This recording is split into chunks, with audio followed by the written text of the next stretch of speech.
All right, we are back with Jeremy Zug here on the Practice of the Practice podcast and on YouTube. So if you don't follow us on our YouTube channel and you want to see what my new home studio looks like and what Jeremy's awesome brick wall looks like, head on over to our YouTube channel. You can check it out there.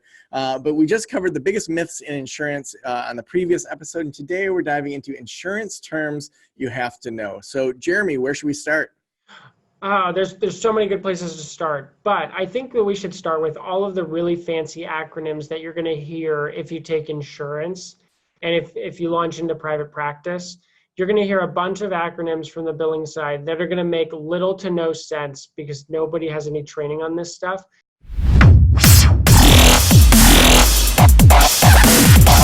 So let's just start with let's start with the most exciting stuff, right? Let's say you get a payment.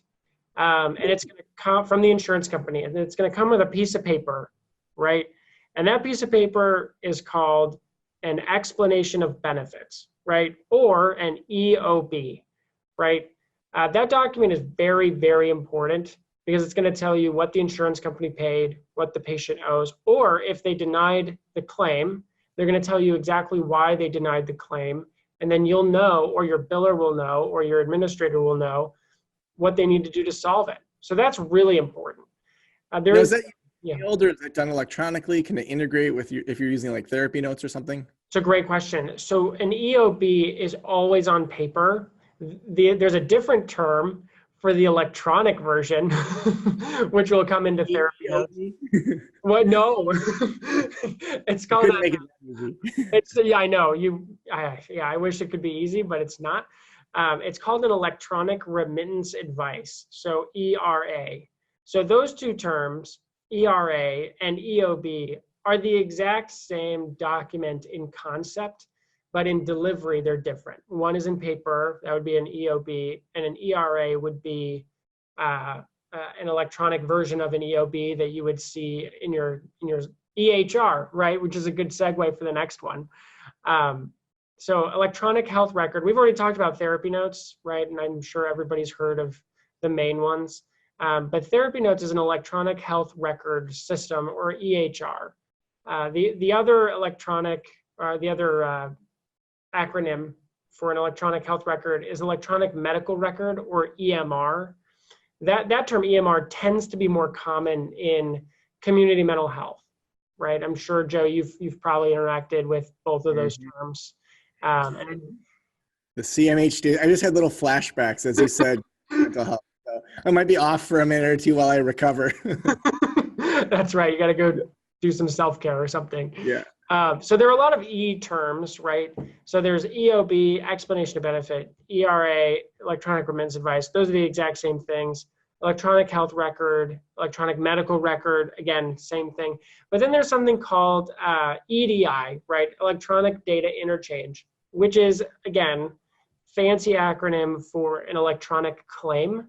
So for anybody who's been in the industry or in private practice for a long time, you remember the HCFA forms, the health insurance claim form, right? Which is the paper form. It's called a CMS 1500. CMS is the Center for Medicare Services.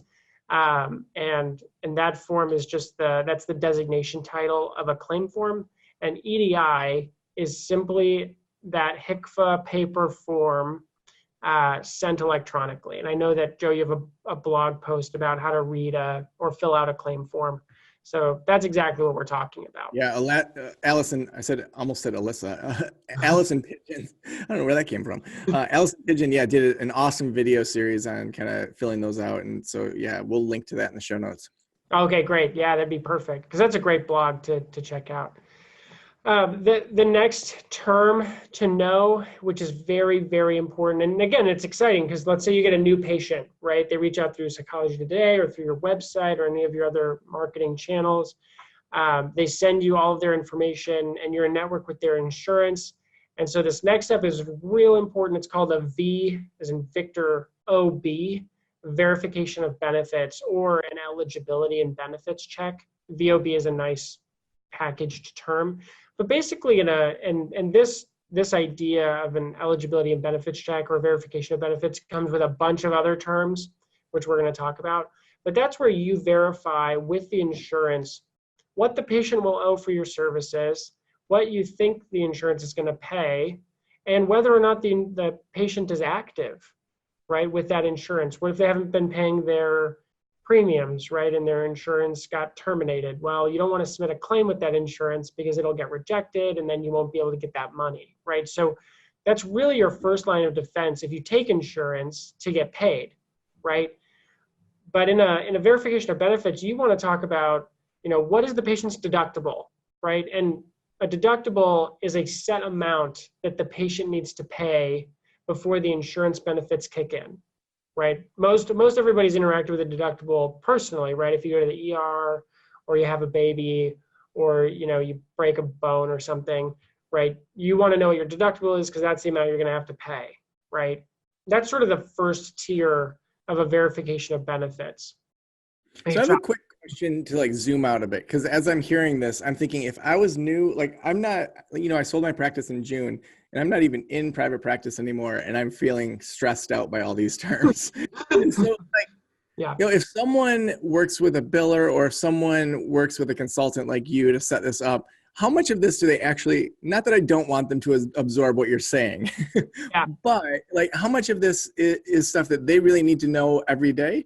And like, so, hey, if you're tuning out, you need to tune in, or is it, you honestly can just like outsource this to somebody else in-house, not outhouse, in-house, out yeah. of the house? That's a really good question, Joe. So, and I think it really depends, and this is where a consultant would come into play. But I think that it really depends on how you're going to set up your business operating processes in your practice. So are you going to have, let's say you're scaling, right? You hire 5 clinicians and you're building out your processes. Are your clinicians going to be the one to talk with the patients about their insurance and their benefits and what they owe? And are the clinicians going to be the ones to collect money, right? If that is your system, or if that's the strategy that you want to take to scale your business, you need to tune into these terms, because you and your clinicians will deal with these concepts and these terms on a daily basis, and it will be important, even sacrosanct to your practice, that you're well-versed and sound like an expert on those terms. Otherwise, your patient may not trust you as much, right? The other way to go is if you're an owner of a practice and you want to hire an admin to do that, right, for your clinicians or for you or for your practice, it'll be important for you to have a rudimentary understanding of how this stuff works, but it won't be necessary for you to really sound like an expert or be an expert. Does that make more sense? Yeah. I think that helps people know, like, you absolutely have, like, what percent do I have to pay attention to this? That's right. That's right. Because I think it can be, there's so many things in private practice, let alone taking insurance, that you need to know. And we get every single podcast transcribed, so you can go, copy that over. We'll probably have this as a download over in the show notes too. And I'm going to encourage Jeremy to put this into a blog post also. And we'll make sure all of that so that you have it all kind of handy. Because, as you're talking, I'm thinking, I would not know how to keep all this organized if I was just, out for a run right now.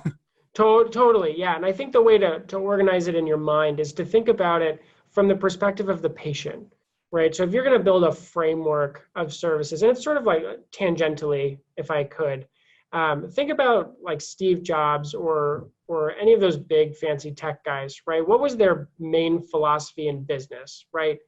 Always, always, always start with the customer experience. It doesn't matter how fancy or complex or thorough your processes on the back end are, if your customer experience is poor, right? And in this case, in private practice, your customer experience is really your clients, right, or your patients.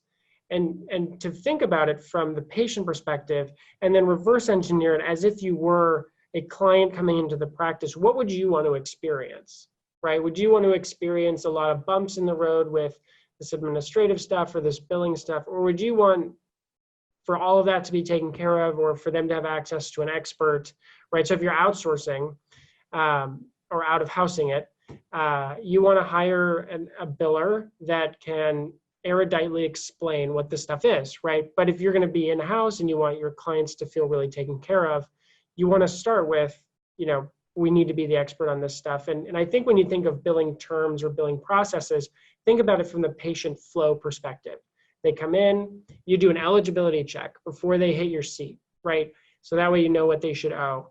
And then from there, In the fifth episode, we're gonna do that entire kind of walkthrough for everybody. So totally. yeah, We get so into why that. don't we stick with the terms and then we'll keep moving. But we will bring it all together in episode 5 to make sure you have a whole flow to it.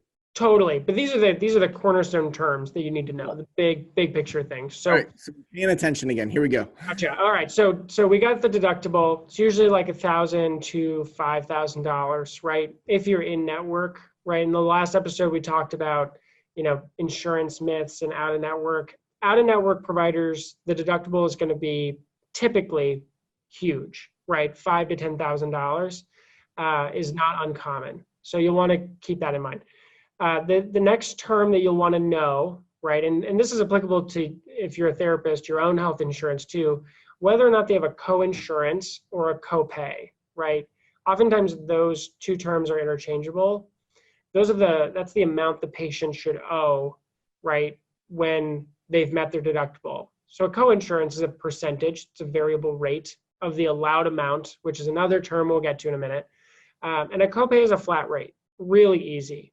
$25, right? So if your patient has a copay, it's a really nice round number. If they have a co-insurance, it's not a nice round number. So what's the best way to explain this? If I'm a clinician and I'm in network and I have my fee schedule or what the insurance company will pay me for a 60-minute session, you're going to take that number and multiply it by 0.2 for 20% or 0.3 for 30%, and that will give you that number. So I'd always find that examples are probably the best thing. If, let's say, your allowed amount is $100 and they have a 20% coinsurance, you would take 100 times 0.2 and you'd get $20, right, for the patient amount. Perfect. So I know that's confusing, but no, I think it makes sense, and I think, like, we aren't billers, and so this is why, to me, like, coming to like the billing webinar or even just talking with you to get things, the basics set up, like, you're going to screw things up and not get paid if you don't work with someone that knows what they're doing, or you're going to spend so much time figuring it out yourself, which is fine. If you love billing and you want to also be a biller and a clinician, sweet, go do that. Most of us don't want to be that. So in the same way that it's like I learned from other people, like, how do you do the podcast setup? Like, I could have dinked around with it and figured it out, or I can just like watch a couple of videos and learn from an expert. Yeah, well, and that's exactly right. And so if you're listening to the podcast if you're listening now and you're stressed about, like, what if I collect the wrong amount for my patient? Let's go back to that concept of the explanation of benefits. So let's say you charge your patient $20 for a copay, right? That flat rate, but they really had a co-insurance. When you get that explanation of benefits or that electronic remittance advice, they're going to tell you what the patient should owe to the penny, right? So you can always rely on that document to tell you what the patient should owe, right? So it's not. Can you get most of that information ahead of time before that first session?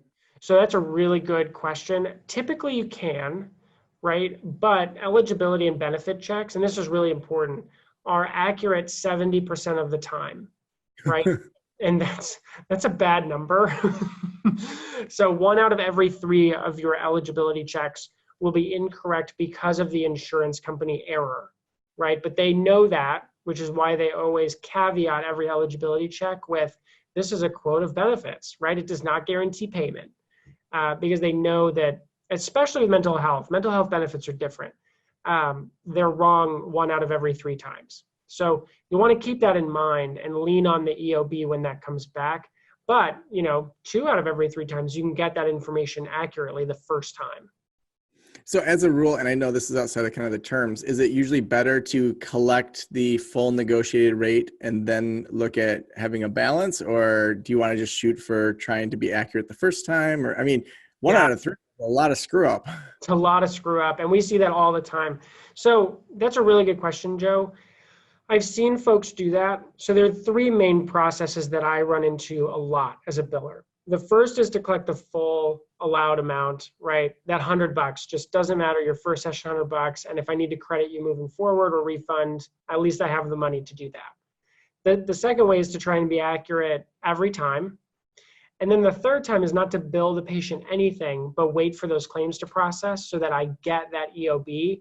And then moving forward, that's what I'm going to charge my patient, because that's what the insurance company says I should charge them. Okay. So those three options, depending on, and that third option is very risky, because what if the patient doesn't come back and you didn't get a credit card, yada, yada, yada, right? Yeah. So it really depends on your risk tolerance. So in the last few minutes, what are other terms we got to hit on? So the last term that I'd love to hit on is, and that it relates to the verification of benefits, is the stop loss or out-of-pocket maximum amount.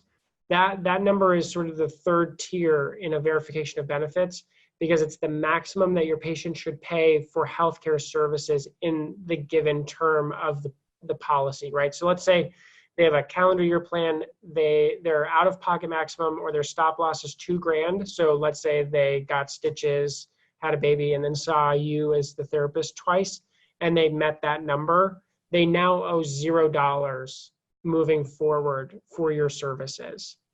So we're entering the time of the year where that becomes very applicable. So most of the time, folks meet their out-of-pocket in September, October, November, and December, and you will see sessions skyrocket during that time because people don't owe anything. So you want to know that number so you don't overcharge your patients. Awesome. Awesome. So the kind of people, Jeremy, that you work with, you said this kind of in the first one, people that want to kind of start getting credentialed, people that want to do the DIY billing, but then also larger organizations. So we're talking 6, 7, 8-figure practices that want to either outsource billing or, train it in-house.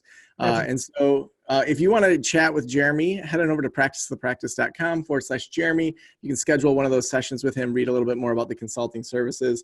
But we have a webinar coming up on November 6th, 2019 at 3 o'clock Eastern, 2 o'clock Central, 1 o'clock Mountain, and noon Pacific. Head on over to practiceofthepractice.com/billing webinar if you want to check that out. And we will talk to you guys tomorrow all about fraud, audits, and not screwing over your business. So we'll talk tomorrow.